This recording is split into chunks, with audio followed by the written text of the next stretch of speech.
Okay guys, we're up here in the garage.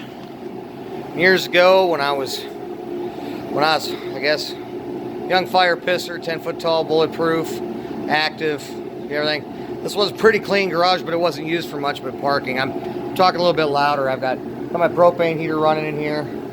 This is an uninsulated garage with pretty much old crappy wiring. So pretty much all we ever did in here was just park cars and store stuff. That's going to change too, but you know, stuff hanging up, old busted sheetrock on the wall. That was there when we moved here. That was a long time ago.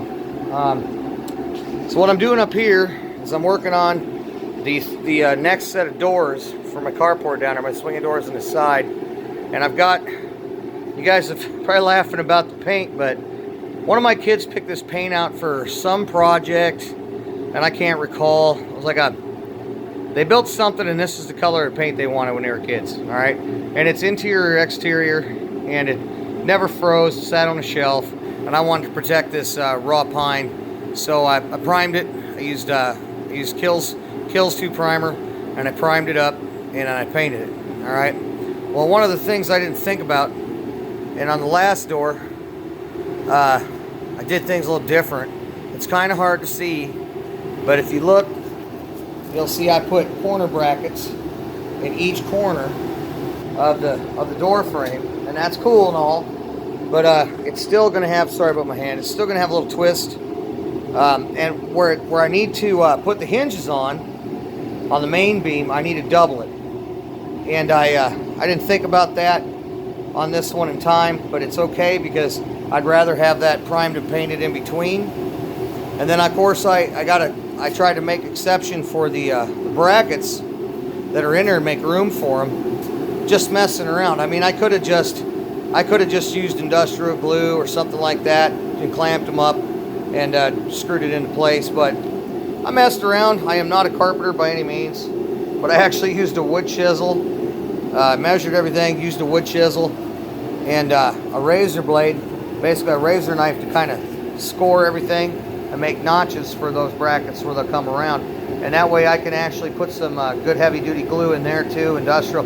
The stuff I'm using is, I've got wood glue, but I also have some other stuff that'll bond metal to wood, metal to concrete, whatever.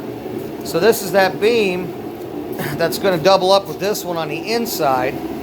So it'll be strong enough for me to attach metal hinges to it, and then I can, I've got some huge self-tappers that I use, and I'll put that right into the frame of the carport down there. This way it's still, everything can be unscrewed. There's nothing permanent about that carport.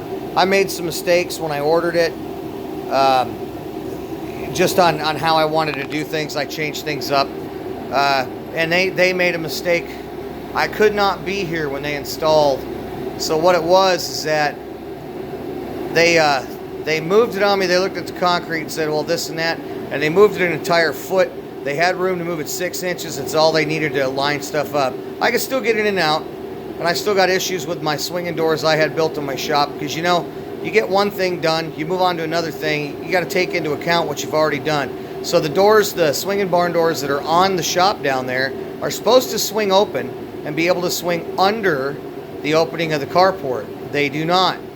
They go part way under and they hit. So I'm gonna have to, I won't have to take them down, and there's plenty of room to do some trimming and then put weather stripping back up, and you won't know anything happened. But you know, another pain in the tuchus, you know, that's basically what I've got going there. But that's what I'm up to right now. Basically watching paint dry. Got my first side coated with some good old Kills 2 latex primer.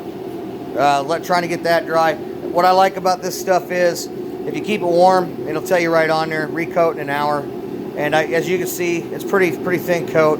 Not really too concerned. It's just for bonding for the other paint. We'll flip it over, we'll get that done. I got a feeling I'm going to be up late again tonight. Just can't get much sleep. So that's what's going on here. And then I've got another project I'm starting in here in a few, and I'll get that posted here shortly. Let you see what I'm doing for a friend of mine and I. Later.